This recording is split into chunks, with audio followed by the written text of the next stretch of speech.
Ini salah satu momentum yang baik menjelang pemilu, walaupun masih lama, tetapi harus terus dibangun ya demokrasi yang bisa mencerdaskan masyarakat. Informasi publik juga menyelesaikan sengketa informasi yang menjadi hak setiap warga negara untuk memperoleh informasi.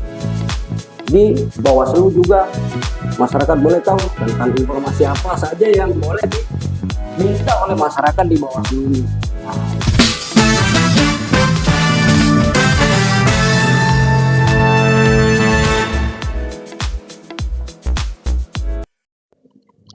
Assalamualaikum warahmatullahi wabarakatuh. Halo sahabat Bawaslu dan pendengar podcast Bawaslu yang berbahagia. Perkenalkan, nama saya Ria Budiati selaku host pada program perdana podcast Bawaslu NTB di tahun 2026. Baik, mengulas sedikit terkait dengan keterbukaan informasi. Keterbukaan informasi merupakan salah satu pilar utama dalam menjamin demokrasi yang sehat, transparan, dan partisipatif. Hak masyarakat untuk memperoleh informasi yang benar dan akuntabel menjadi fondasi utama menjamin demokrasi yang kita cita-citakan. Pada episode kali ini kami mengangkat tema keterbukaan informasi untuk penguatan demokrasi dan telah hadir bersama kita Bapak Sueb Query, anggota Komisi Informasi Provinsi Nusa Tenggara Barat. Jadi beliau ini akan berbagi pandangan dan pemahaman mengenai pentingnya keterbukaan informasi publik sebagai fondasi demokrasi yang transparan, partisipatif, dan akuntabel. Jadi terima kasih kepada Bapak Sueb Query. Sama-sama, terima kasih. Oke. Kita untuk mempersingkat waktu, kita langsung saja. Sebelum masuk lebih jauh, boleh kita simak sekilas tentang peran Komisi Informasi di NTB. Apa saja tugas pokok dan bagaimana hubungan dengan prinsip dalam demokrasi. Kepada Bapak dipersilakan. Terima kasih. Assalamualaikum warahmatullahi wabarakatuh. Alhamdulillahirrabbilalamin. Wabihi nasta'in walau murjuna wadin wa ala alihi wa sahbihi ajma'in.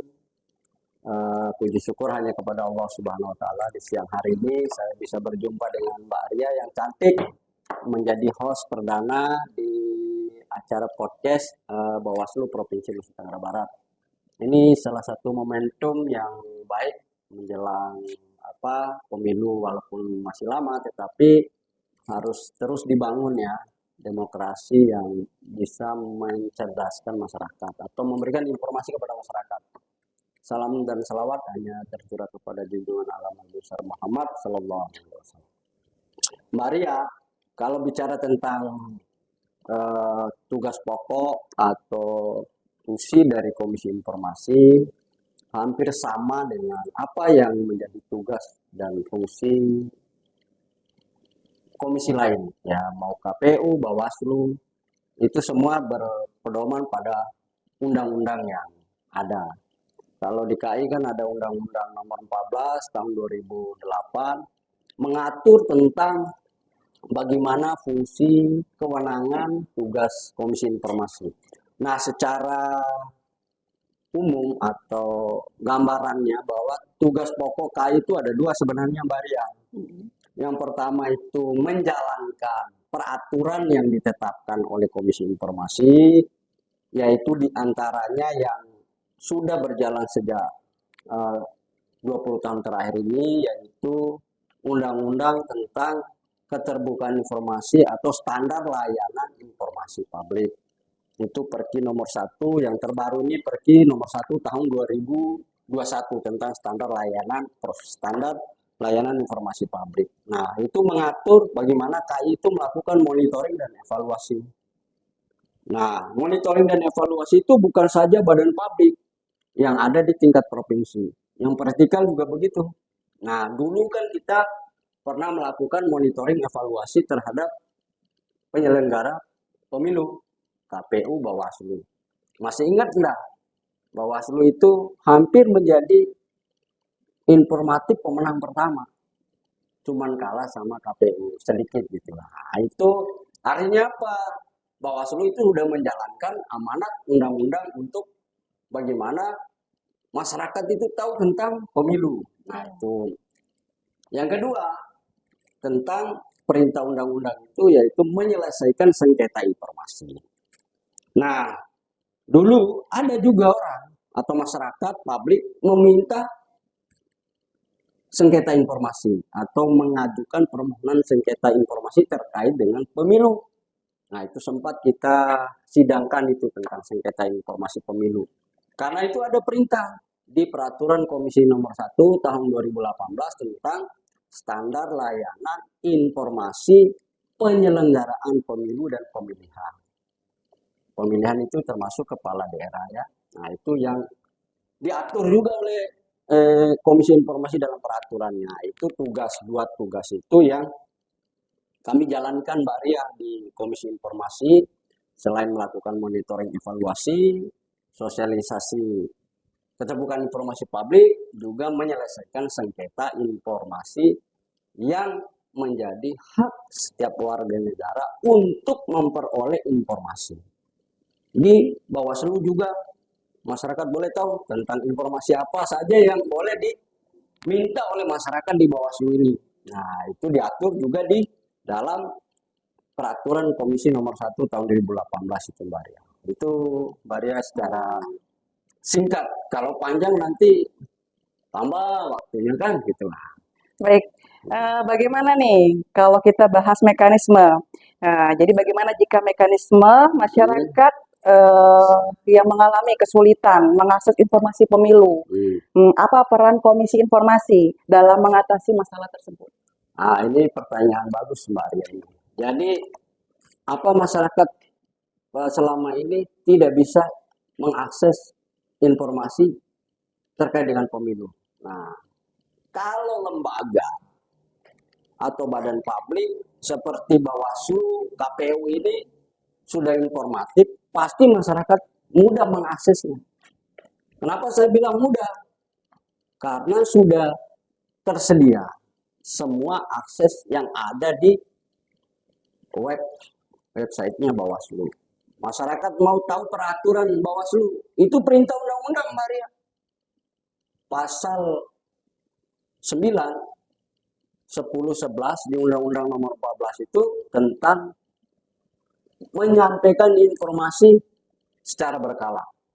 Nah, secara berkala itu setiap keputusan atau setiap aktivitas yang dilakukan oleh Bawaslu harus disampaikan kepada publik.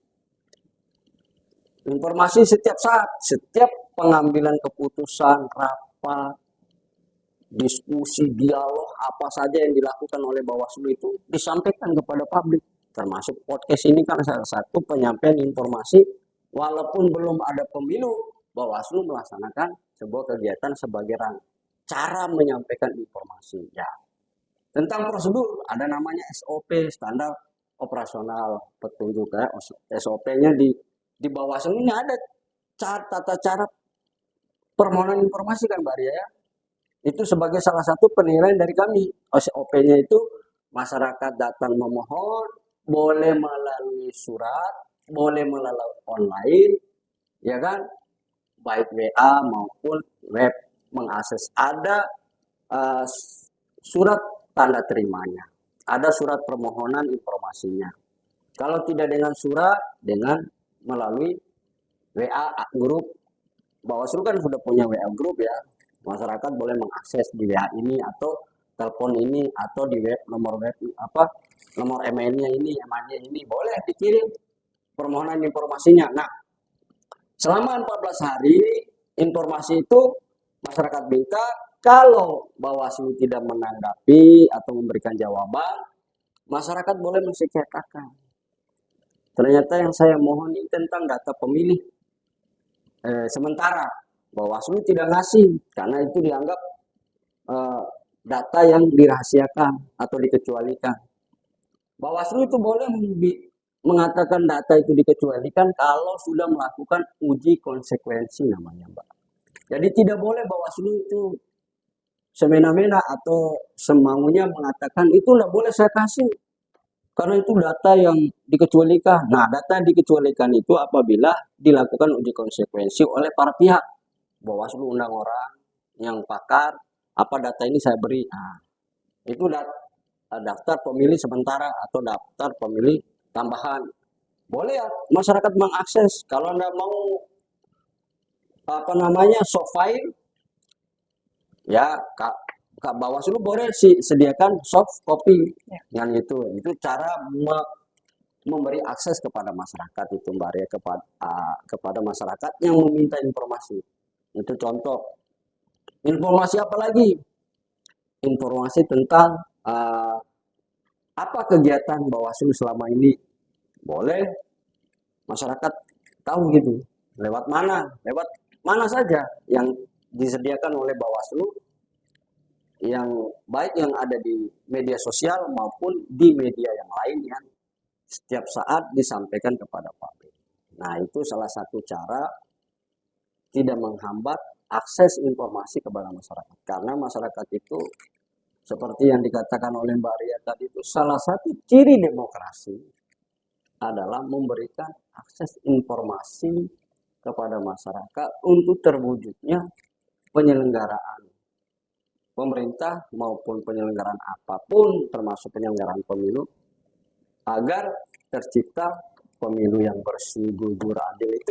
Itu salah satu ciri demokrasi yang ada di dalam unsur penyelenggaraan pemilu. Baik, ini ada pertanyaan yang sering ditanyakan oleh publik. Informasi apa saja sebenarnya yang wajib dibuka oleh penyelenggara pemilu? Apakah ada batasan dalam informasi publik? Kemudian data rahasia negara atau data pribadi dalam konteks pemilu? Nah, itu saya tadi kan sudah mengurai singkat ya, walaupun itu singkat. Di Perki nomor 1 tahun 2018 itu pasal 10, setiap warga negara boleh memperoleh informasi di setiap badan publik, termasuk badan publik tentang penyelenggaraan negara. Nah, yang kedua, badan publik wajib menyediakan informasi untuk masyarakat terkait dengan karena itu tentang pemilu dan pemilihan menyediakan informasi yang terkait dengan pemilu. Nah, informasi yang terkait dengan pemilu itu yang paling fundamental itu apa? Setahu saya hanya data pemilu. Sekarang kan lagi bekerja tentang memperbaiki data pemilih kan. Nah, ada data pemilih tambahan, ada data pemilih baru ya, DPTB, ada data pemilih yang sudah ditetapkan. Nah, itu wajib diketahui oleh masyarakat agar masyarakat saya ini masuklah sebagai pemilih. Boleh mereka mengakses. Nah, apalagi boleh tidak masyarakat mengetahui data pribadi orang di Bawaslu. Data apa saja yang ingin ditahu oleh masyarakat tentang pribadi orang penyelenggara. Ya, kalau data pribadi, kalau orang bersangkutan tidak mau memberikan, tidak boleh. Harus ada persetujuan bersangkutan. Atau data DPR yang bermasalah. Atau data sengketa. Ya kan? Berapa data sengketa yang ada di Bawaslu umpamanya? Masyarakat minta, ternyata Bawaslu nggak boleh, itu rahasia. Atau itu yang dikecualikan. Nah, saya tadi kan udah bilang, Mbak Arya, setiap yang dikecualikan itu harus melalui uji konsekuensi. Nah, karena di Undang-Undang nomor 14 tahun 2008 itu, yang dikecualikan itu diantaranya adalah tentang rahasia negara, kontrak intelijen, ya, tentang keputusan pengadilan, atau ekonomi moneter itu dirahasiakan atau dikecualikan. Nah, kalau sengketa pemilu dikecualikan tidak. Nah, kalau mau Bawaslu mengatakan dikecualikan, harus melakukan uji konsekuensi. Nah, itu yang harus dipahami juga oleh teman-teman Bawaslu kalau itu menyangkut sengketa. Lalu kemudian data pribadi orang caleg, boleh tidak? Boleh. Kalau yang bersangkutan mau bersedia memberikan. Atau data perolehan suara itu dikecualikan. Tidak, itu kan perolehan suara sudah diumumkan. Atau selisih suara hasil keputusan KPU di sengketa mahkamah boleh diakses, nggak ada. Itu tidak termasuk yang dikecualikan Mbak Arya. Nah, jadi tidak ada yang dikecualikan kecuali yang sudah ditetapkan oleh undang-undang seperti yang saya sebutkan tadi itu, yang menyangkut tentang apabila dibuka informasi itu membahayakan seseorang atau negara. Jadi kalau saya membuka rahasia Mbak Ria, kalau Mbak Ria tidak bersedia, saya dituntut membahayakan Mbak Ria kan. Sama dengan Bawaslu, kalau dibuka data yang dianggap dikecualikan membahayakan Bawaslu, itu makanya dilakukan uji konsekuensi namanya. Ada lagi Mbak Ria? Saya minum dulu dikit. Oke, silakan. Kan bisa dicek. Oke. Bicara tantangan dan harapan nih, apa tantangan terbesar yang ditemui Komisi Informasi NTB dalam mendorong keterbukaan informasi pemilu di NTB? Kalau tantangannya, saya pikir ya tidak seberat-berat amat lah Mbak ya. Karena hampir kita melaksanakan pemilu ini sudah menjadi rutinitas penyelenggara pemilu juga, menjadi rutinitas juga Komisi Informasi, makanya dikeluarkanlah peraturan Komisi nomor 18 tahun 2000 nomor 1 tahun 2018 itu mempermudah Bawaslu untuk menyampaikan informasi kepada masyarakat. Nah, tantangan yang sebenarnya itu adalah bagaimana menyampaikan informasi kepada masyarakat terpencil.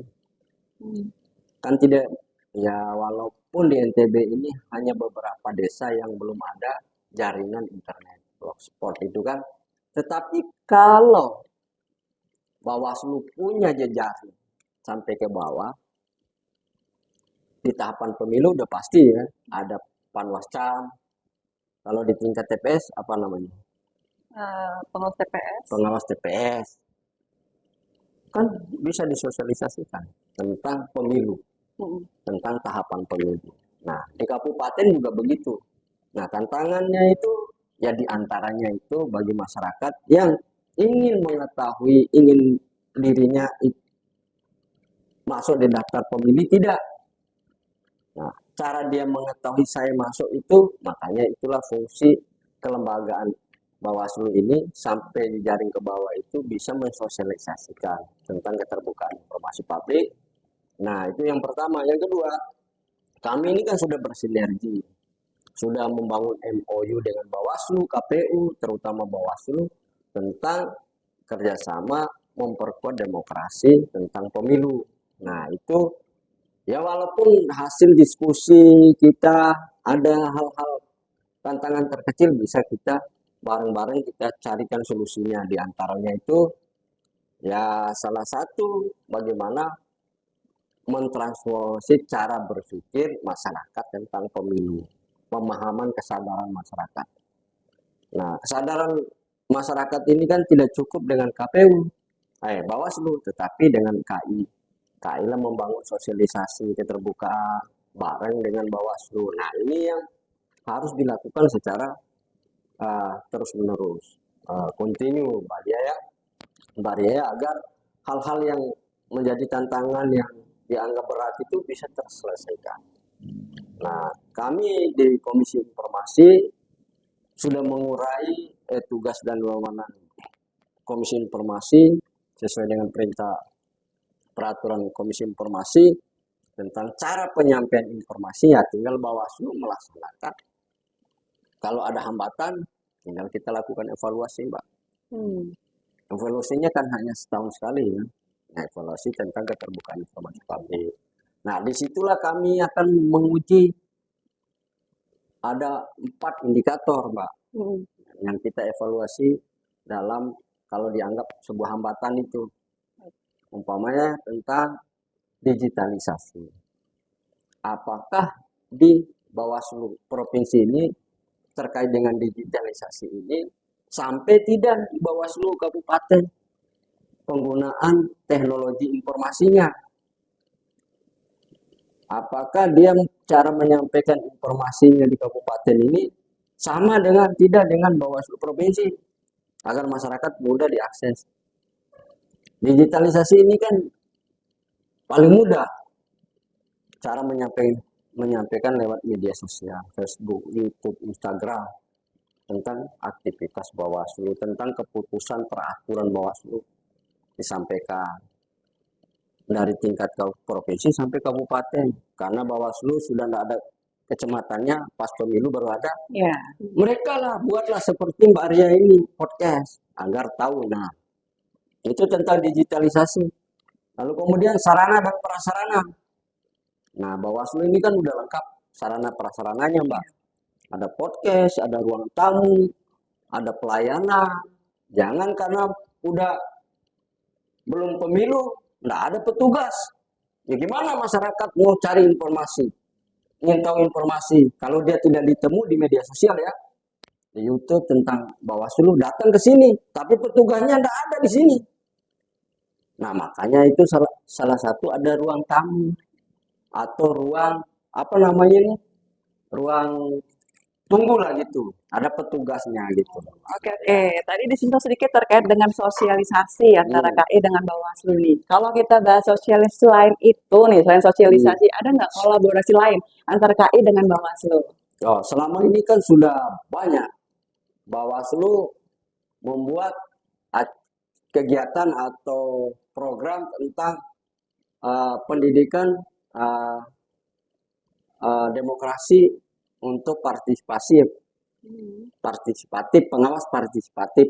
Kalau tidak salah ingat saya itu melibatkan Komisi Informasi juga sebagai pembicara, Mbak Ria. Iya.